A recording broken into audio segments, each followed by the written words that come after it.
السلام علیکم محترم ناظرین کرام، جیسے کہ تمنیل سے آپ گائز کو اندازہ ہو گیا ہوگا کہ آج کی ہماری یہ چھوٹی سی ویڈیو ضلع کیچ کے شہر ترپت گرلز کالج میں 8 مارچ کو منعقد ہونے والے وومن فیسٹیول کے بارے میں ہے۔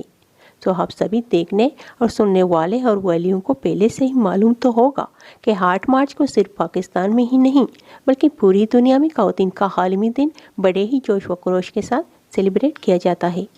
میرے پیارے ویورز، اسی دن کو بنیاد بنا کر ترپت سٹی کے بڑے اداروں نے ایک دلچسپ اور شاندار میلے کا انعقاد کیا ہے۔ دیر کس بات کی، جائیے اور اپنے اندر چھپی ہوئی صلاحیتوں کو بروقار لائیے۔ آپ کو بتاتی چلوں کہ اس میلے میں شرکت کرنے کے لیے کسی ادارے سے منسلک ہونا شرط نہیں ہے، بلکہ ان ایجوکیٹڈ اور گھریلو خواتین بھی اس میلے میں شرکت کر سکتی ہیں اور اپنا ہنر دکھا سکتی ہیں۔ سوچنا کیسا، جائیے اس دن سے فائدہ اٹھائیے اور خوب انجوائے کیجیے۔ شکریہ مجھے سننے کے لیے۔ Take care yourself and bye bye.